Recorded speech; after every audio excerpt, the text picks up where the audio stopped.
Well, if you're watching me watch The Wire, you're obviously a fan of HBO shows. Game of Thrones, I'm willing to bet you're in the same realm here. So, haha, realm. No pun intended. So the theory is that, spoiler alert, if you haven't caught up to Game of Thrones to this point, Peter Baelish never was alive to begin with. I am very much into the lore and know everything that I need to know to understand this and explain it.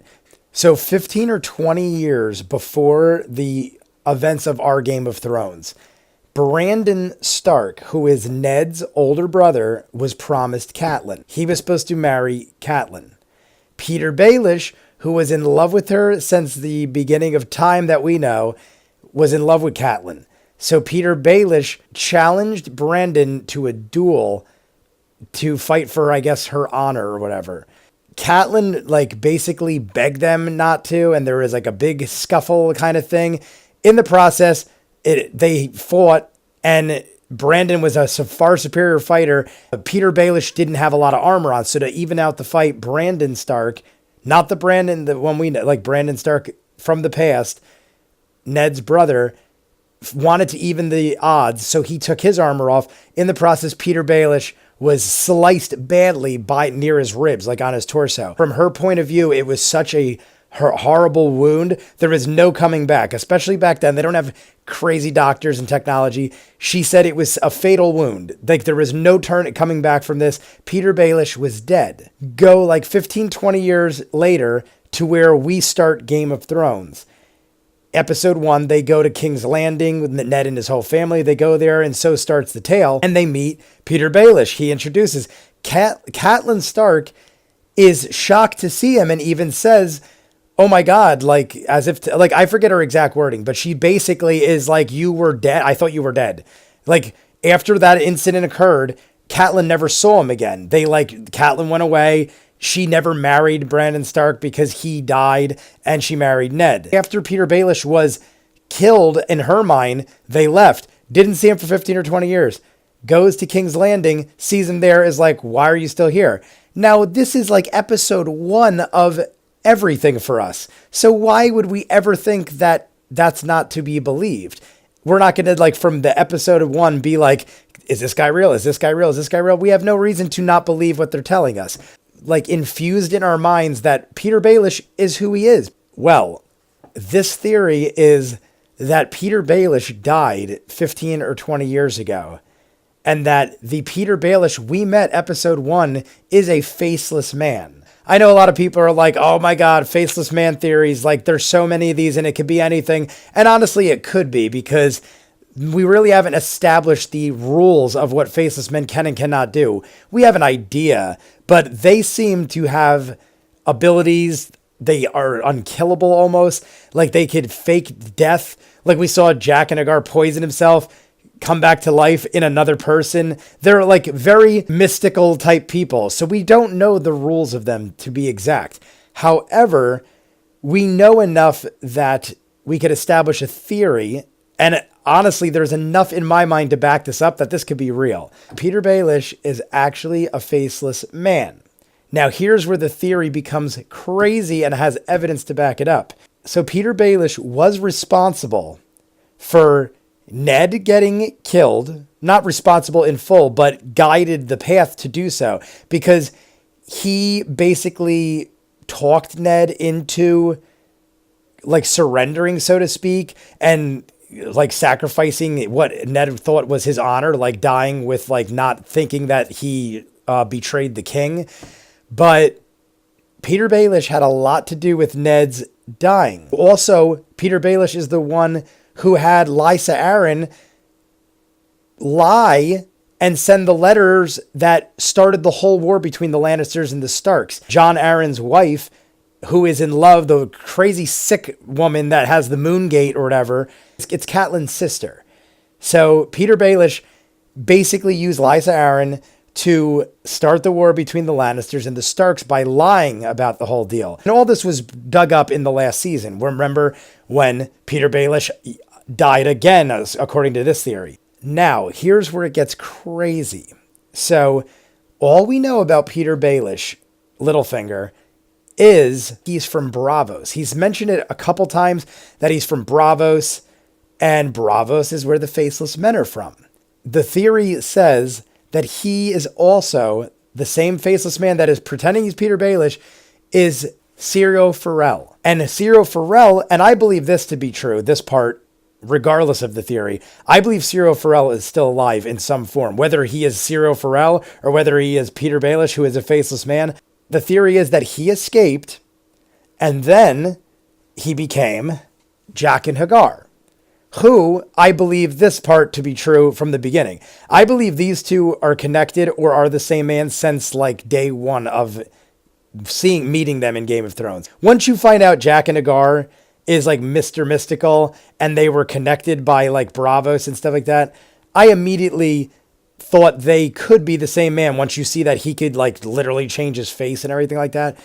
Peter Baelish is Cyril Farrell. Cyril Farrell escaped, is now Jaqen H'ghar. According to this theory, I didn't do this groundwork, but I did watch it enough times where I could probably confirm they're right. When Jaqen H'ghar is a big deal and training Arya, you never see Peter Baelish.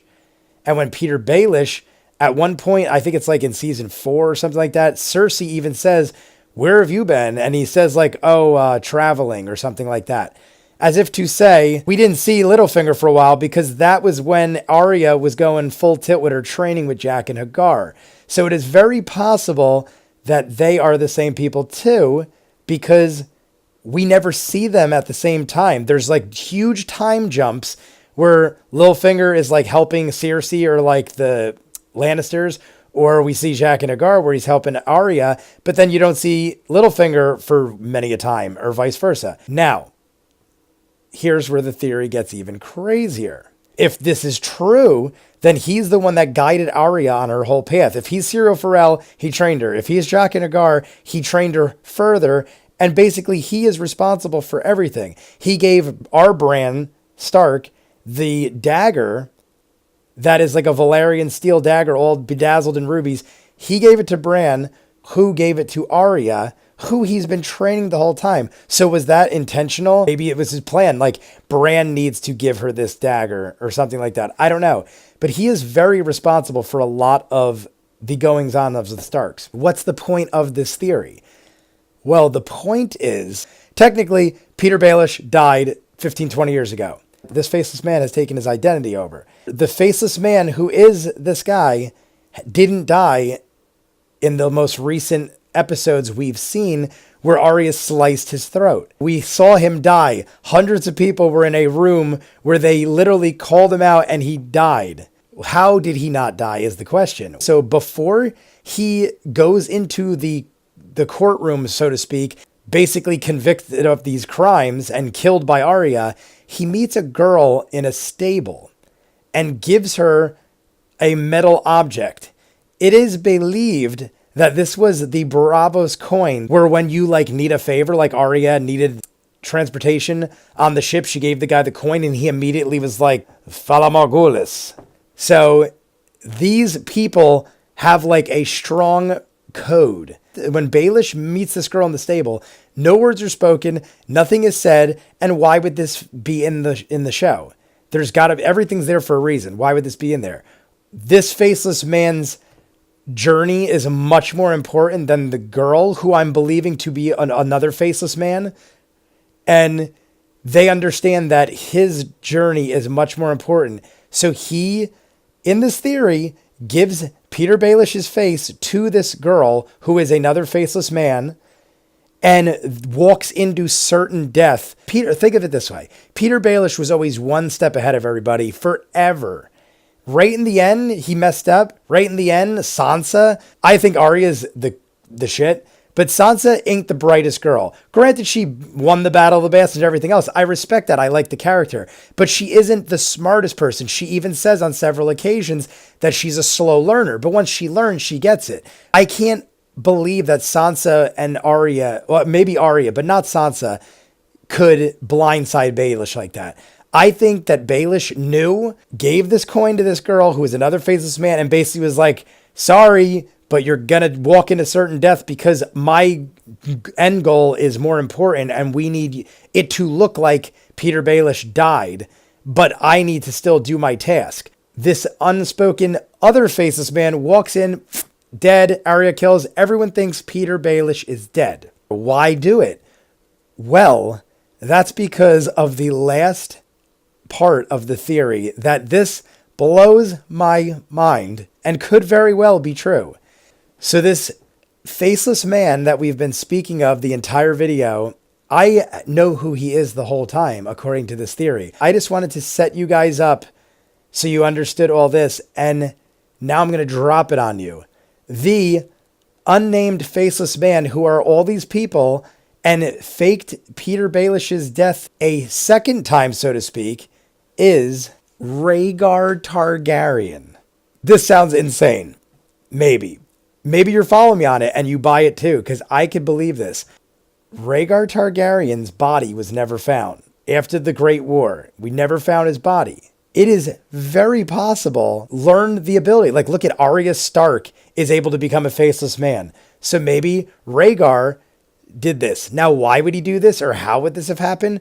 Rhaegar was very into the history and the prophecies of Game of Thrones. He was aware of the prophecy of the prince that was promised. Melisandre, the woman in red, believed it to be Stannis Baratheon. It obviously wasn't. Now they believe it to be Jon Snow. But then there was another red woman that met Varys, the bald guy. She was the one that whispered in his ear what the thing said in the fire. She said, who's to say it's a man? It could be a woman. Like, back in that time, prince could also have meant princess. It was just like not spoken that way. People are saying it could be Daenerys, it could be Jon, it could be neither. Rhaegar was very into the lore and the history and everything like that, and he followed prophecies. So he might have known, being a smart dude, that his son, Jon Snow, would become the prince that is promised. Fakes his death, doesn't want people to know. He's thinking, it'd be better people don't know I'm alive because of the war going on. It was better for him to just like go away and disappear. Knowing his son, though, Jon Snow, who is, no one knows, is a Targaryen forever until recently, he basically puts everything in motion to protect the Stark children and to make sure everything happens accordingly. Sure, Ned dies, because Ned dying is going to trigger all the events that happen that lead up to where we're at right now. He makes sure Arya is trained. He makes sure Arya meets him. He makes sure Arya is safe. Baelish is constantly watching Sansa. He's constantly got his hand in everything that is Stark. This is because basically they're family. His son is a Stark. His son is a Targaryen. 15, 20 years ago, Rhaegar faked his death, knowing that Peter Baelish was dead, but that Catelyn and maybe no one else knew it. He took over Peter Baelish's identity and has been living as Peter Baelish all that time. Now, he also became Cyril Farrell, also became Jaqen H'ghar, used all these characters to manipulate everybody in the Stark family and also help them and guide them on their paths. And then it leads up to where Sansa and Arya like flip on him. Now, you could say, why even stay and die then? Like, why did he trade places with this other faceless man, according to the theory? I believe that Rhaegar didn't know the true power of Bran Stark. Bran can see the future. He didn't see that coming. Rhaegar's like, oh, people are going to believe what they see. But now you bring a character like Bran in, and he's like on another level that Rhaegar never experienced. So Rhaegar probably didn't realize that Bran could see the future or see the past or see whatever the heck he wants. And Bran says the whole chaos is a ladder thing. And that basically makes him realize, shit, Bran knows too much. Peter Baelish has to die. Rather than me die, I'm too important, trade places. And so we have Peter Baelish die, but in the form of another faceless man. Rhaegar is very similar to Littlefinger in his chaos. Rhaegar, if you remember, threw a wrench into the mix when he threw the flower to Ned's sister. He also started the chaos ladder by leading people to believe he raped her instead of just being like, yo, I'm in love with her and we're having a baby. People believe that he raped her to give him like this horrible impression so that no one would ever think that Jon Snow was his baby or whatever. So everything was lined up to build this ladder to make utter chaos. Basically, yeah, that's the theory, that Rhaegar Targaryen, shortly after Baelish dies in Game of Thrones, or dies in Game of Thrones, they finally show us Rhaegar for the first time. Granted, it's in a flashback, but why show us Rhaegar at that same time? Granted, all right, so they just did find out Jon Snow was his kid, but I find it a little coincidental.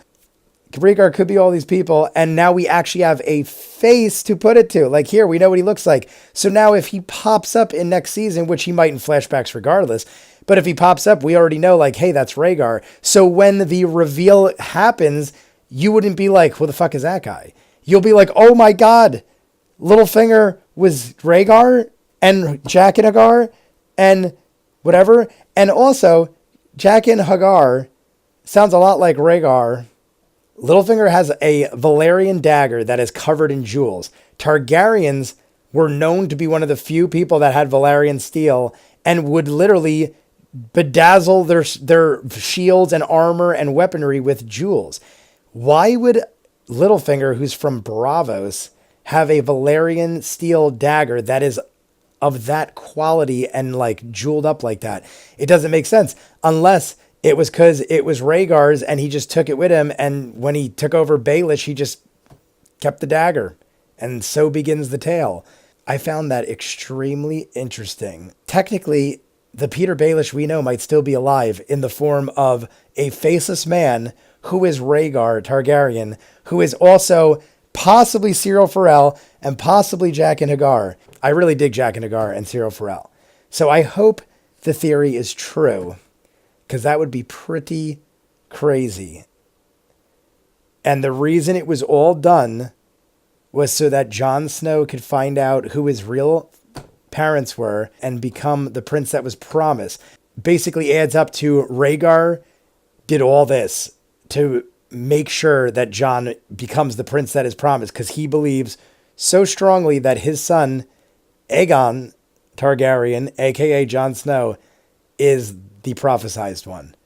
Let me know what you think. I thought it was pretty awesome. I might have missed a few things. If I did, I'll write them in the comments below, but I'm just trying to go off of memory from what I talked about and what I saw.